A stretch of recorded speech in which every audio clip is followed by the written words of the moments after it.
Hi, I'm Charlie from CookingSecretsForMen.com, and we are here with another episode of Cooking with Milwaukee Community Leaders, and I'm very pleased to have as my guest today, Ellen Gilligan. Thank you. Ellen. Ellen is the president and CEO of the Greater Milwaukee Foundation. She's on the list of the top 100 power brokers here in Milwaukee, serves on various boards, both locally and nationally, and she's also my wife. Hello, dear. Hello, honey. Give me a kiss. First guest I've kissed on the show. That's a good thing. All right.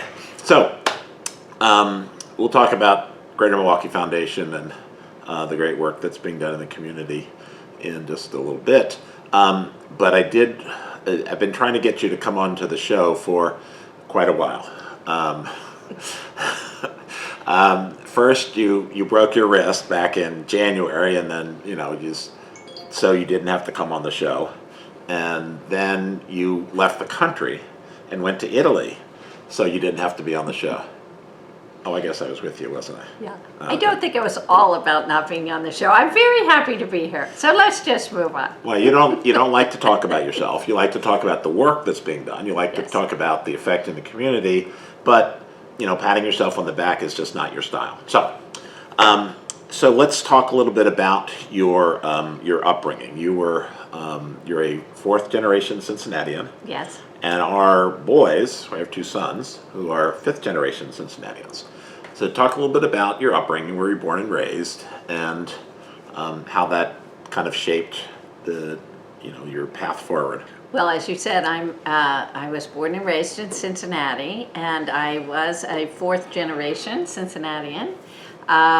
Lived most of my life there until I went away to college, and then left and lived in D.C. for 18 years, where we met, and then moved back to Cincinnati at a time when my family needed me, and you were willing to move to Cincinnati, so we moved back and spent another 15 years in Cincinnati.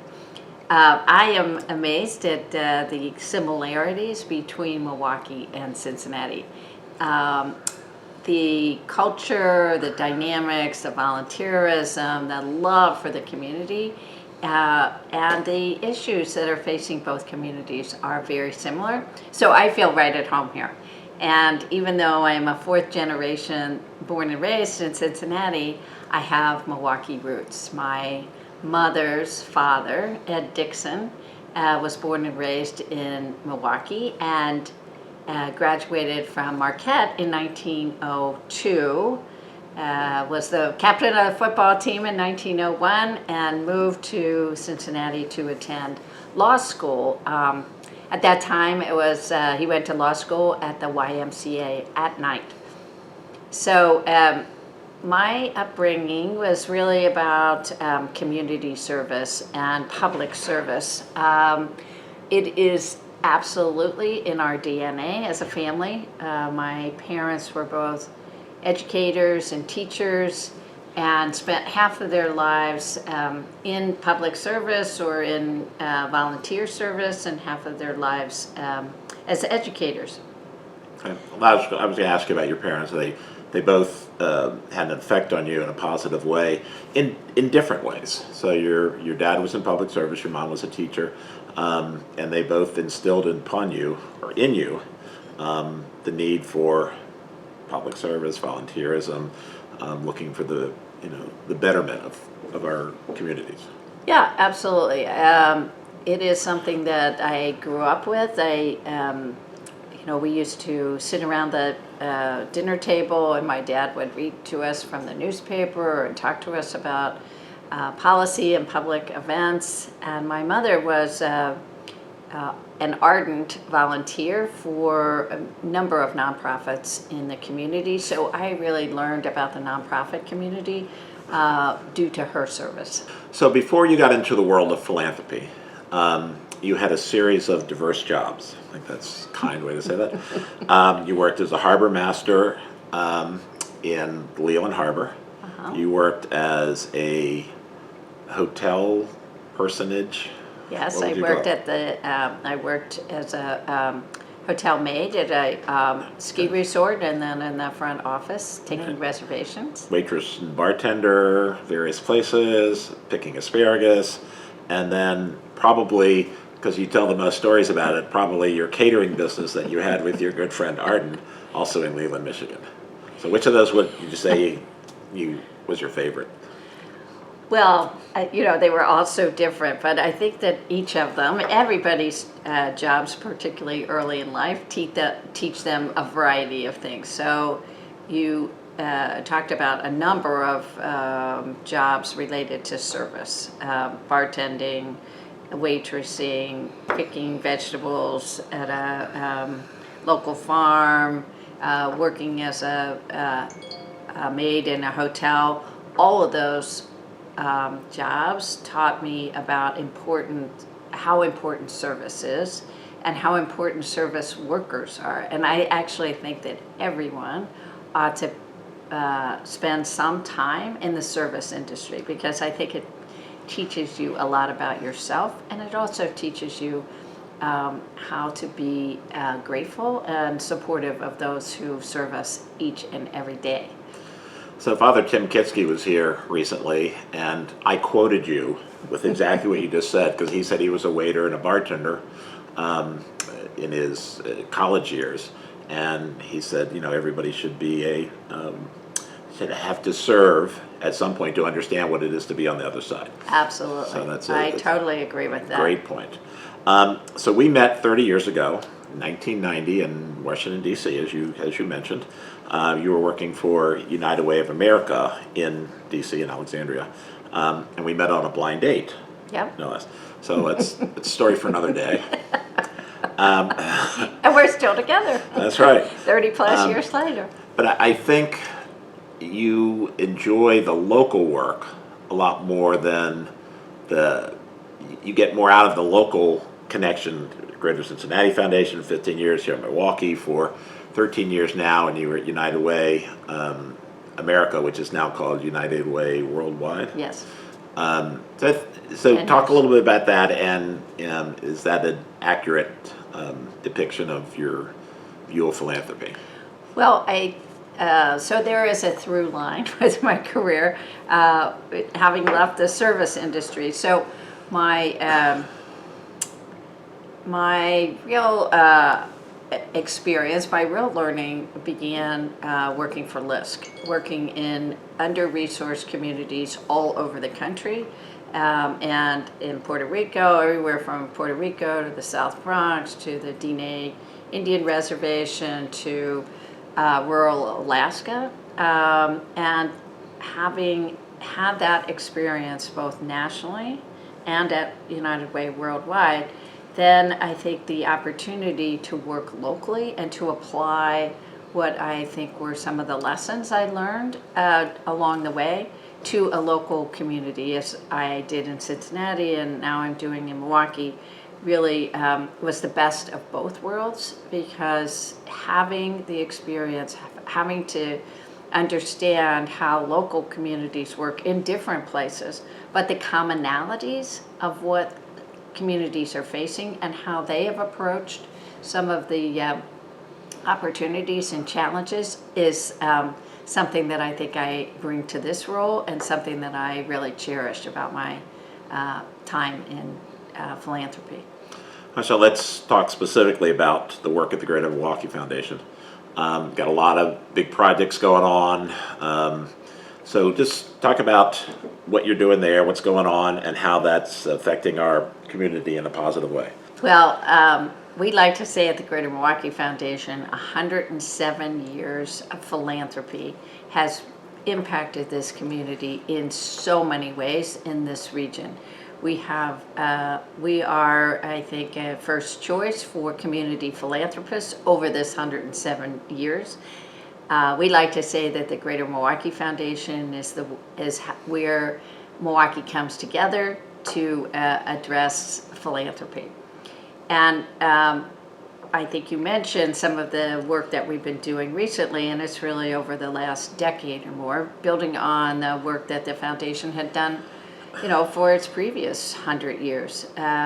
and that is to address some of the most pressing problems facing this community, inviting donors to join us in providing resources to under-resourced communities and to strategic priorities, and also just supporting our donors and stakeholders in their philanthropy, whatever they choose to support.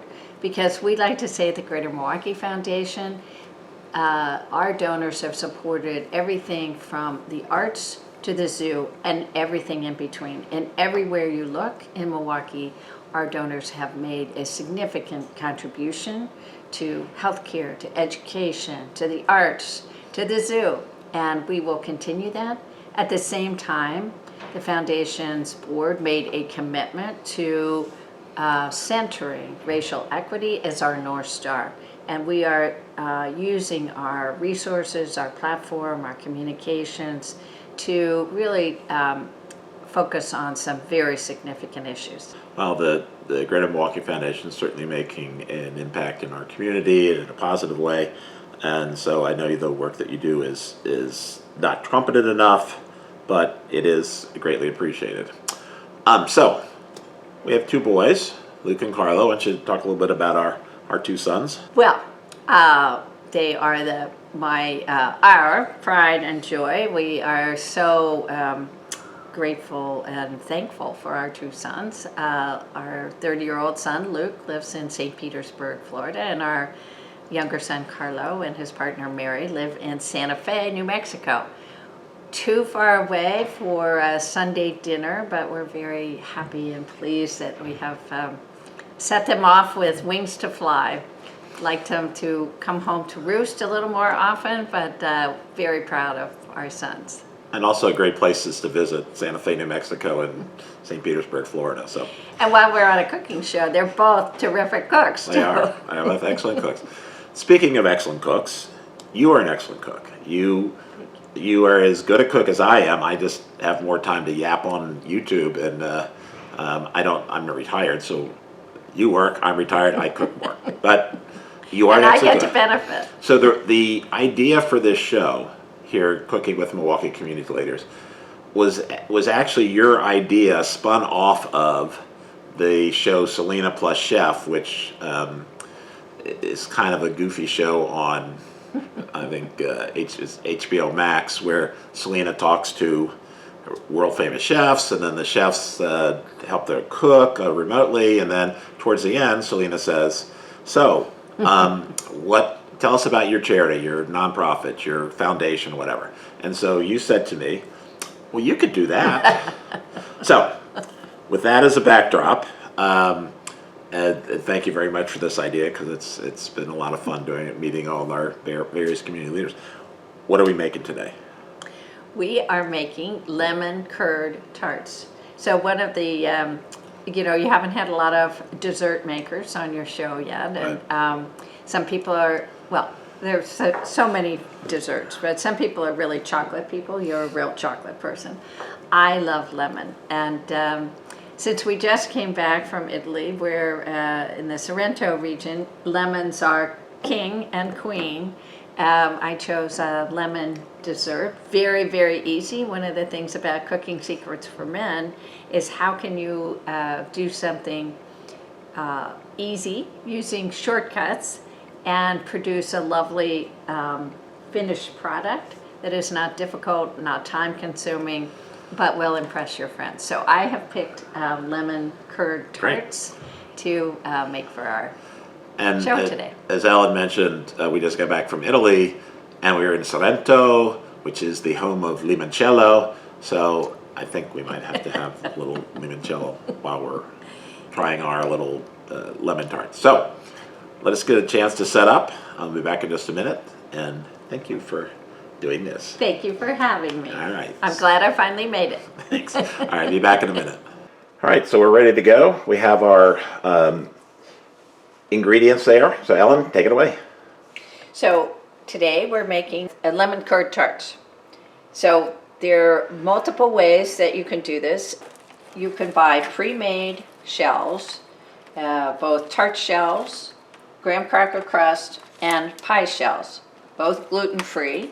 Today we're going to use the tart shells and save the pie shell for another day.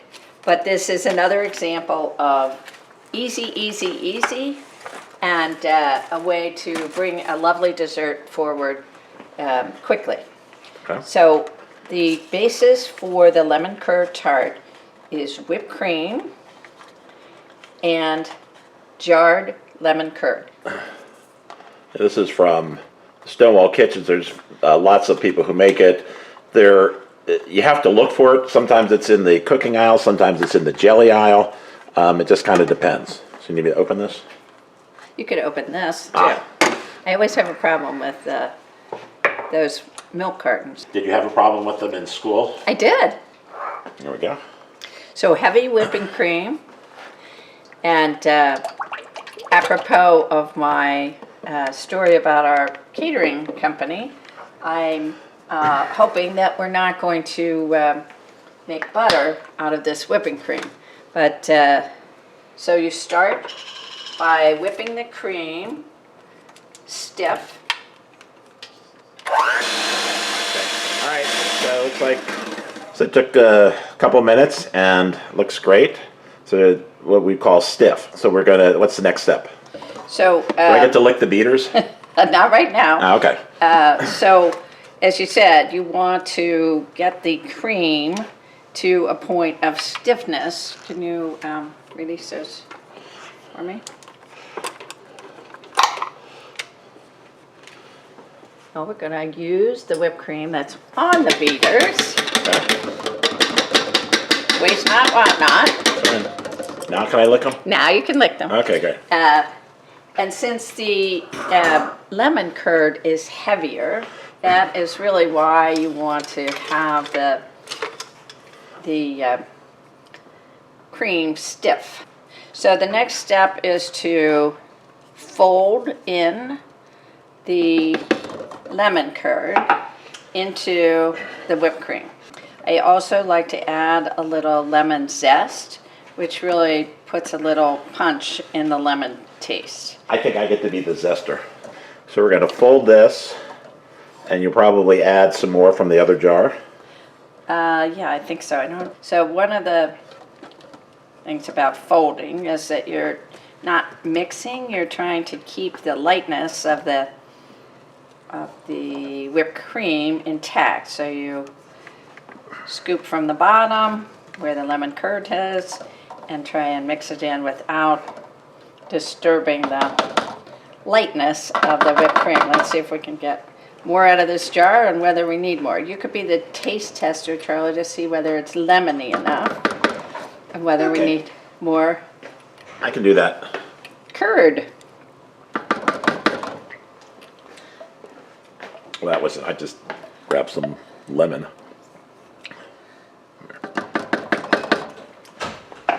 So I think we're pretty close. Use a little bit more. It's not too lemony, but Well, we could also use part of a jar. yeah. And then can I eat the rest of the jar? No? Lemon and sugar. Yum. One of our favorite desserts up in Michigan that your mother used to make was lemon squares. Yes. And I think we might have to make that sometime soon.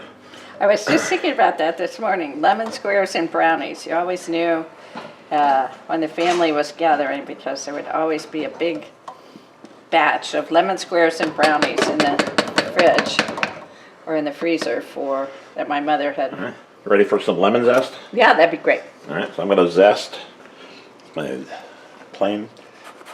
How much you want here? Want the whole lemon? No. About half? Yeah. Okay, I think let's taste it now and see if. Okay. All right, you taste and see what you think. I'll taste. More zest? Works for me. Are you just rushing to the No, it's the delicious. eating, or is it ready to? I think it's ready. Okay. All right, so let us prepare for the tarts and we'll be right back. So Ellen is starting to fill the tarts and it's pretty simple. We're going to Just put it in the pre-made tart shells. And we're going to top with some fresh berries. I think we have raspberries and blueberries. So that might be my job, is topping the, probably Right. reaches the limit of my capacity. That's what's so wonderful about this dessert. It's both easy, tasty, and very versatile. So you can decorate it and with berries of all sorts. Certainly the full pie shell. You can put raspberries, blueberries, And sometimes we put lemons. slices of lemon. Right, I was just going to say. Easy peasy. All right, take it away, honey, for your decoration. The All right. berries are over here. So this is the important part. I'm going to decorate. All right, so we'll put a couple of raspberries on. Da-da, da-da. And there we have it. These are lemon tart, whatever we're calling them. The little fresh fruit on top. So give us a moment. We're going to set up, and we're going to have both the tarts, and we're going to have a little taste of Italy while we're at it. Okay, here we are with our very nice little tart. Some raspberries and blueberries on top, a little lemon slice on. You can kind of put that on top if you'd like. And as a special reminder of our trip to Italy, we were in Sorrento for 4 days. And Sorrento is the home of Limoncello. It's made with Sorrento lemons. So I think we need to have, wow, look at that, it's evaporated. Well, somehow it evaporated.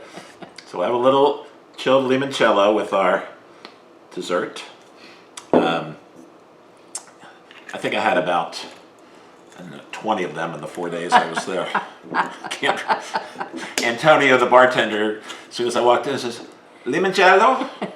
Well, it is such a specialty of Sorrento. It's hard to resist, and it's very tasty. Oh, and I forgot when we walked through the town of Sorrento, we walked into limoncello stores and they were just giving away free shots. Here, take a Oh, shot. everything was limoncello flavored candy, limoncello flavored cookies, All right, everything. let's taste, see how we did. Or see how you did. It was a team effort, honey.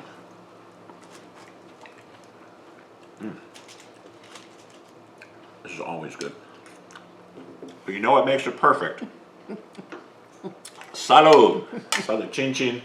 Chin chin. It is 10 o'clock in the morning on a Saturday, so I'll drink the whole thing. That's an eye-opener. Well, we had such a wonderful trip, partially to celebrate my birthday, which you had long planned, and had been learning Italian along the way for several years, so it was really a trip of a lifetime. We had a great time. We had all over the place. We've done I've done a couple of videos so far that talks about some of the foods that we ate and recreated recipes here. We're not going to recreate limoncello recipes because you can just buy it at the store. But I think there is limoncello in our future. Well, we did have a cab driver who offered to teach us how to make limoncello. That's true. So, dear, the first guest I'm going to kiss. Thank you. Thank you for doing this. The work that you do in the community, the work that you have done over your career, is to be lauded. You're one of the. I'm not going to use the initials that I use for you, but you are certainly a big deal here in Milwaukee, and the work that the foundation does with your leadership is to be trumpeted. So I appreciate it so much. I know the city does. And your fellow. I know you're a little prejudiced, but I also think that nothing gets done by an individual. Everything is teamwork, especially in something like philanthropy. The community is our partner, our donors are our partner, and one of the things I think that we have really focused on recently with the foundation is really partnering with the community in a different way.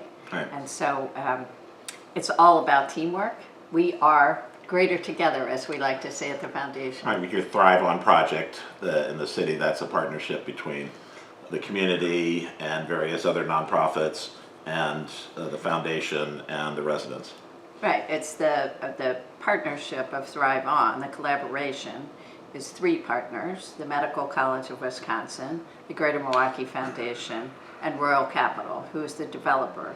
Well, excuse me 1 second.